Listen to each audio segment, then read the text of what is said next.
We do hope you're enjoying the course, and this video is about mediation and ethics and what you've have done in the group already. You've reviewed this in groups, and we asked you to go through the Mediation Act. And what we like to do in this course is show you the MII ethics, and the handbook on that has 91 different sections in that. And what you need to know is the key things here when it comes to the code of ethics. So the reason why we do the MII code of ethics is it follows very closely Irish law and legislation. And what is really good about the Mediation Act is every mediator will mediate differently. So it is very much a broad church of all the types of mediation. And really, what it is to make sure people follow those guidelines or those ethics. So, what we're trying to do here is make sure that there is no breach of ethics. And if there are, there's a disciplinary process to do that. And that disciplinary process is dependent on your membership. So if you're with the IPMO, they will have their code of ethics. The IMI, International Mediation Institute, they'll have their code of ethics. And likewise here with the Mediation Institute of Ireland, they'll have their own code of ethics. And again, here, this is how you're not in breach of any legislation if you follow the MII code of ethics here. So that's why we teach this. So the number one thing you need to consider then is, depending on the area of mediation that you're in, you can only mediate to your level of competence. So for example, with commercial mediation, if you have no commercial acumen or experience in the commercial area, it probably is not a good idea to mediate in that dispute there. And again, family mediation, then, if you do not have the recognized certification, the family mediation recognized hours and training along that, you're not able to mediate there. Okay, so that's basically what that level of competence means. And remember, the previous video that we've made here is the VIX, the voluntary, confidential, impartiality, and principles of self-determination. So when it comes to those, then by them signing the agreement to mediate signals that this is a voluntary process. You must inform them in the private meetings and again in the joint session that this, of course, is voluntary, and they may leave the process anytime they wish to choose to do so. Again, what goes on within the mediation process from the private meetings all the way through to agreement then is confidential. So you have to be very explicit about that, and explicit about paperwork, recordings, any digital devices. And again, that's all encompassing when it comes to confidentiality. And remember, the GDPR, what do you do with the agreement afterwards? So that's all that you have to consider in private meetings and within the session themselves. So when you're getting agreement, there you have to be very explicit about what confidentiality means. Now we have the impartial piece. So are you favoring one person or the other? So we've covered this already in the VIX video, so I'm not going to do that anymore. And then, of course, the principle of self-determination, that they have a say in the outcome. So this is why mediation is so successful there. So you're really, what you're doing is you're making sure that you have an agreement there that is understood by everybody that's part of the mediation agreement. So the mediator then does not judge right or wrong. So we have that covered before. Now, what's really important for yourself when it comes to ethics then is, if you're challenged in any way, you can pause, you can seek advice from your membership body, or you can introduce a co-mediator, as long as you have explicit permission and agreement from the people that are involved. Okay. And again, people can withdraw as well as you can withdraw if you think this is not suitable for mediation. So again, it's really important that you familiarize yourself with the law, especially disclosure of self-harm, and you have a statutory obligation to report that. Okay, so again, this is what we've covered in the course there. So we have talked about family mediation. So if you have concerns about abuse, in family mediation, and this is why you need specific training around that. This is where you will have financial abuse, emotional abuse, physical abuse. There's many different ranges of abuse there. So that's where you have to have the explicit and extra training in family mediation to look for abuses of power, such as um, abuse of power. Okay. So again, for yourselves, then you're starting out, and this is where parties must agree to have a trainee mediator there. And so for you, if you're getting involved in mediations, then you have to sign the agreement to mediate, and your role then is very explicitly pointed out to you by the lead mediator there. So again, the agreement to mediate is compulsory. This protects you when it comes to the Mediation Act. And once you have that signed, then you are now protected by the Act. And again, remember what you have to do is you have to be very clear on showing your credentials. So here is my certificate to practice. So please remember that when you're doing your role plays, and you're very clear then on that.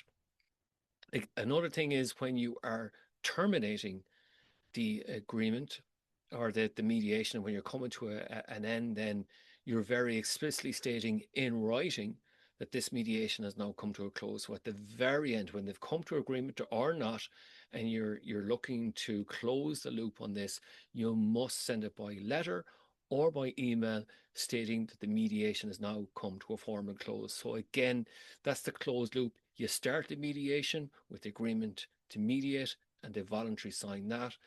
And again, you're stating in writing that this agreement has now, or this mediation has now come to an end. So again, other good practice there, which is again good ethics then, is the fees are agreed up front. The reason why a lot of people are drawn towards mediation is the benefit that the costs are fixed. So you have to be very clear with stating what they are up front. So again, good practice then is in your private meetings and beforehand is trying to figure out what type of agreement are you looking for? Are you looking for a binding agreement or not? So I remember, if it's a binding agreement, they have a date and they have a signature to that. That is a contract, okay? And that's where it's now becoming a legal document. So this is where you have to check for enforceability. The other thing what I will say about this then as well is sometimes it just can be a memorandum of agreement where the or memorandum of understanding, and the memorandum of understanding is where it is not enforceable, but you have to state that this is not binding, and that's a memorandum of understanding, or otherwise known as an MOU. And then finally you have an accord, which is basically a one-line statement. And as we know, this is just one line that we both agree on to say this mediation has been a success or not, and this mediation is now concluded, or whatever you wish to state that is very simple and precise to let people know the current status of the mediation. Again, here for confidentiality is agreeing in advance, and as part of your policy and your practice, what are you doing with the notes that you create? Now, remember, as long as your practice is consistent, whatever practice you choose, that's your explicit, I suppose, right to mediate in any way that you wish to. So if that means shredding your the notes afterwards, and that's your consistent practice, and it's in your agreement to mediate and in your introductions, you're covered by that. So again, for example, there is exceptions, and we talked about this before about the mediator's breach of confidentiality. If there's your child at risk or someone's in danger, then you may breach confidentiality. People cannot abuse the mediation process. So this is where they cannot abuse the process, where they're trying to get stuff not entered into court by using the mediation process there. And this brings us to one of the key things when it comes to ethics and the law is you must state in advance or get explicit understanding of the mediation that you're going into. Is there anything in chain or in process at the moment? So for example, if there's something already in court and in court or in the WRC, and if this is not court mandated, then you probably can't go ahead with that. So you have to get clarity on that. Is there anything else in legal process at the moment on that? So again, if it is court mandated, if this is where the judge can insist on answers or there's a contempt of court. Now, in Ireland, there has been no record of any judge, and I've spoken to judges on this where they actually call mediators in because they respect the mediator process. In fact, judges love the mediation process. So again, there's obligations then for solicitors and barristers to make people aware of the mediation process, how to access that, the potential fees involves, the principles and also the benefits of mediation. So again, remember what it is they have a say in the outcome. Whereas if they go towards the judicial process or an adversarial process, then this is where they will not have a say in the outcome. So again, that has to be very explicitly stated by all the legal profession when you're entering into a dispute. So again, there, as part of your continual professional development, then is mediators should undertake reflective practice. And again, this is where there's a point system in the MII about that, okay? And the IMI also has something similar there, as do the IPMO. Again, mediators cannot charge a percentage, so it has to be fixed, okay? And it can't be a cartel, you can't be price matching because again, this is anti-competition law there, okay? So again, they're always free to seek and accept advice anywhere else, and you always have to state that explicitly in your introductions that have the right to independent expert advice. So this is where a conflict of interest has to be clearly stated, okay? And you have to name that straight away, and you cannot proceed if there's a conflict of interest. So if you know one of the other people involved there, or that you have any link to a company or anything like that, that's a conflict of interest. So you have to exclude yourself from that mediation process.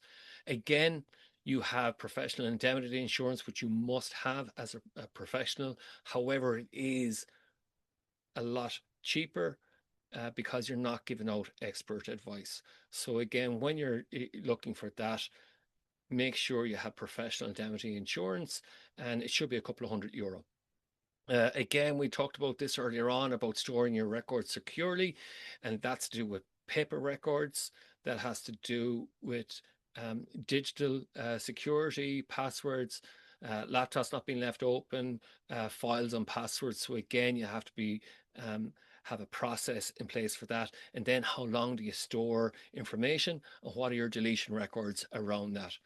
So remember, mediators then can terminate the process if there's a lack of respect, and we already mentioned continuous professional development there.